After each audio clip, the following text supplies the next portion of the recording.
Hello friends, welcome back to Star Live Tech. ഇന്നത്തെ വീഡിയോയിൽ നമ്മൾ നോക്കാൻ പോകുന്നത് നോക്കിയയിൽ നിന്ന് ഇനി വരാൻ പോകുന്ന ഒരു കിടിലൻ സ്മാർട്ട് ഫോൺ ആണ് നോക്കിയ 7.3. അപ്പോൾ ഈ ഒരു ഡിവൈസിന്റെ ഫീച്ചേഴ്സ് ആണ് ഇന്നത്തെ വീഡിയോയിൽ നമ്മൾ നോക്കാൻ പോകുന്നത്. ഈ ഒരു ഡിവൈസിനെ കുറിച്ച് ഒഫീഷ്യലായി കമ്പനി ഒരു വിവരവും ഇതുവരെ പുറത്തുവിട്ടിട്ടില്ല. ഇത് കംപ്ലീറ്റ്ലി ലീക്സ് ആണ്. അതുപോലെ തന്നെ നമ്മുടെ നോക്കിയ 7.2 എന്ന ഡിവൈസിനെ കുറിച്ച് നോക്കുന്ന സമയത്ത് എന്തൊക്കെ അപ്ഗ്രേഡിങ്സും കാര്യങ്ങളുമാണ് 7.3 എന്ന ഡിവൈസിൽ വരാൻ പോകുന്നത് എന്നും നമ്മൾ നോക്കുന്നുണ്ട്. അപ്പോൾ നമുക്ക് ടൈമൊന്നും വേസ്റ്റ് ചെയ്യാതെ ഇന്നത്തെ വീഡിയോയിലോട്ട് പോകാം. അതിനു മുന്നേ ചാനൽ ആദ്യമായിട്ട് കാണുന്നവർ സബ്സ്ക്രൈബ് ചെയ്യുക, പിന്നെ അപ്പുറത്ത് വരുന്ന ഒരു ബെൽ ഐക്കൺ കൂടി എനേബിൾ ചെയ്ത് വെക്കുക. അപ്പോൾ നമുക്ക് നേരെ വീഡിയോയിലോട്ട് പോകാം. ആദ്യം തന്നെ നമ്മൾ ഡിസൈൻ വൈസ് നോക്കുന്ന സമയത്ത് ഏകദേശം നോക്കിയ 7.2 എന്ന ഡിവൈസിന്റെ സെയിം ഡിസൈൻ തന്നെയായിരിക്കും ഈ ഒരു സ്മാർട്ട് ഫോണിലും വരാൻ പോകുന്നത്. ക്യാമറ പാറ്റേൺ അടക്കം ആ ഒരു സർക്കുലർ മോഡ്യൂൾ തന്നെയായിരിക്കും ഈ ഒരു ഡിവൈസിലും വരാൻ പോകുന്നത് എന്നാണ് പുതിയ അപ്ഡേറ്റുകൾ സൂചിപ്പിക്കുന്നത്.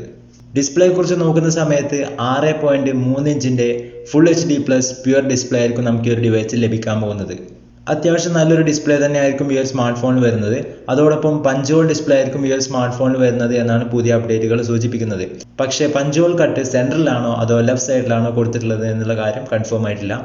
അതുപോലെ തന്നെ 20:9 എന്ന ആസ്പെക്ട് റേഷ്യോയിലാണ് ഈ ഒരു സ്മാർട്ട് ഫോൺ വരുന്നത്. പിന്നെ ഗോറില്ല ഗ്ലാസിന്റെ പ്രൊട്ടക്ഷൻ നമുക്ക് ഈ ഒരു ഡിവൈസിൽ ഓഫ് കോഴ്സ് അവൈലബിൾ ആയിരിക്കും. അതുപോലെ തന്നെ ബിൽഡ് ക്വാളിറ്റിയെ കുറിച്ച് ചെക്ക് ചെയ്യുന്ന സമയത്ത് നമുക്ക് റിയർ സൈഡിലും ഗ്ലാസ് ബോഡി തന്നെയായിരിക്കും വരാൻ പോകുന്നത്. സോ ഓവറോൾ നോക്കുന്ന സമയത്ത് design wise and display wise ഒരു മികച്ച സ്മാർട്ട് ഫോൺ തന്നെയാണ്. ആൻഡ് അതുപോലെ തന്നെ നമ്മൾ പെർഫോമൻസ് ഡിപ്പാർട്ട്മെന്റിലേക്ക് വരുന്ന സമയത്ത് നമ്മുടെ നോക്കിയ 7.2 എന്ന ഡിവൈസിൽ നമുക്ക് Qualcomm Snapdragon 660 എന്ന ചിപ്സെറ്റ് ആയിരുന്നു വന്നിരുന്നത്. ഈ ഒരു ഡിവൈസിൽ ഒരു മികച്ച അപ്ഗ്രേഡിംഗ് തന്നെ കൊണ്ടുവരുമെന്ന് നമ്മൾ പ്രതീക്ഷിക്കുന്നുണ്ട്. Qualcomm Snapdragon 730G എന്ന ചിപ്സെറ്റ് ആയിരിക്കും മിക്കവാറും ഈ ഒരു സ്മാർട്ട് ഫോണിൽ വരാൻ പോകുന്നത്. അതല്ല, പല ലീക്സും പറയുന്നത് ഈ ഒരു സ്മാർട്ട് ഫോൺ 5G കണക്ടിവിറ്റിയിൽ വരുന്നുണ്ട് എന്നാണ്. അങ്ങനെയാണെന്നുണ്ടെങ്കിൽ Qualcomm Snapdragon 765G എന്ന ചിപ്സെറ്റ് ആയിരിക്കും ഈ ഒരു ഡിവൈസിൽ വരുന്നത്. അപ്പോൾ ഈ രണ്ടെണ്ണത്തിൽ ഏതെങ്കിലും ഒന്നായിരിക്കും ഈ ഒരു ഡിവൈസിൽ വരാൻ പോകുന്നത്. അതുപോലെ തന്നെ Adreno 620 ആയിരിക്കും ഈ ഒരു ഡിവൈസിന്റെ GPU. ഈ ഒരു ഡിവൈസ് നമുക്ക് റാം വേരിയൻസ് 4GB 6GB ഒക്കെ ലഭിക്കുന്നുണ്ട്. ഇന്റേണൽ സ്റ്റോറേജ് നമുക്ക് 64GB 128GB ലഭിക്കുന്നുണ്ട്. പിന്നെ SD കാർഡ് ഉപയോഗിച്ച് നമുക്ക് ഇന്റേണൽ സ്റ്റോറേജ് 512GB വരെ എക്സ്പാൻഡ് ചെയ്യാനും സാധിക്കും. ഇനി നമ്മൾ ക്യാമറയെ കുറിച്ച് നോക്കുന്ന സമയത്ത് റിയർ സൈഡിൽ ഞാൻ നേരത്തെ പറഞ്ഞ പോലെ തന്നെ ക്വാഡ് ക്യാമറ സെറ്റപ്പ് ആണ്. നമ്മുടെ നോക്കിയ 7.2 എന്ന ഡിവൈസിന്റെ അതേ ഒരു ക്യാമറ മോഡ്യൂൾ തന്നെയാണ് ഈ ഒരു ഡിവൈസിലും കൊടുത്തിട്ടുള്ളത്. ആ ഒരു സർക്കുലർ മോഡ്യൂൾ തന്നെയാണ് ഈ ഒരു ഡിവൈസിലും വരുന്നത്. പ്രൈമറി സെൻസർ 64 മെഗാപിക്സൽ ആയിരിക്കും. പിന്നെ പല ലീക്സും പറയുന്നത് ചിലപ്പോൾ 48 മെഗാപിക്സലിന് വരാൻ സാധ്യതയുണ്ട് എന്നാണ്. നമ്മുടെ 7.2 എന്ന ഡിവൈസിൽ 48 മെഗാപിക്സലിന്റെ മെയിൻ സെൻസർ ആയിരുന്നു. ക്യാമറ സെഗ്മെന്റിൽ ഒരു അപ്ഗ്രേഡിംഗ് ഉണ്ടെന്നുണ്ടെങ്കിൽ 64 മെഗാപിക്സലിന്റെ സെൻസർ വരുന്നതായിരിക്കും. അതുപോലെ തന്നെ 12 മെഗാപിക്സലിന്റെ അൾട്രാ വൈഡ് ലെൻസും 2 മെഗാപിക്സലിന്റെ മാക്രോ ലെൻസും പിന്നെ ഒരു 2 മെഗാപിക്സലിന്റെ ഡെപ്ത് സെൻസറും വരുന്നതായിരിക്കും. സെൽഫി ക്യാമറയെ കുറിച്ച് നമ്മൾ നോക്കുന്ന സമയത്ത് 24 മെഗാപിക്സലിന്റെ സെൽഫി ക്യാമറ ആയിരിക്കും ഈ ഒരു ഡിവൈസിൽ വരാൻ പോകുന്നത്.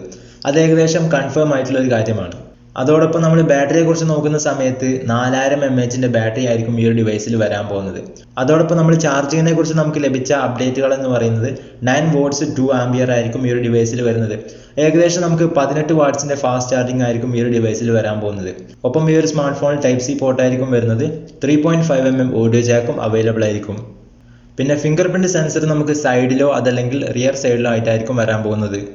അപ്പോൾ ഫ്രണ്ട്സ്, ഇതൊക്കെയാണ് നമ്മുടെ നോക്കിയ 7.3 എന്ന ഡിവൈസിന്റെ ഓവറോൾ നമുക്ക് ഇപ്പോൾ ലഭിച്ചിട്ടുള്ള അപ്ഡേറ്റുകൾ.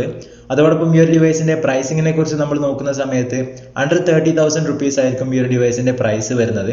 അതോടൊപ്പം ഈ ഒരു ഡിവൈസ് ഈ വർഷം ഓഗസ്റ്റ് ലാസ്റ്റ് ആയിട്ടായിരിക്കും ലോഞ്ച് ചെയ്യുന്നത് എന്നാണ് പുതിയ അപ്ഡേറ്റുകൾ സൂചിപ്പിക്കുന്നത്. സോ ഫ്രണ്ട്സ്, ഈ ഒരു ചെറിയ വീഡിയോ നിങ്ങൾക്ക് എല്ലാവർക്കും ഇഷ്ടപ്പെട്ടു എന്ന് വിചാരിക്കുന്നു. വീഡിയോ ഇഷ്ടപ്പെട്ടാൽ ലൈക്ക് ആൻഡ് ഷെയർ ചെയ്യുക. അതുപോലെ തന്നെ ഈ ഒരു ചാനൽ നിങ്ങൾ ആദ്യമായിട്ട് കാണുന്നവരാണെന്നുണ്ടെങ്കിൽ മറക്കാതെ സബ്സ്ക്രൈബ് ചെയ്യുക. പിന്നെ അപ്പുറത്ത് വരുന്ന ഒരു ബെൽ ഐക്കൺ കൂടി എനേബിൾ ചെയ്ത് വെക്കുക. നാളെ 5 മണിക്ക് മറ്റൊരു പുതിയ വീഡിയോ ആയിട്ട് വീണ്ടും കാണാം.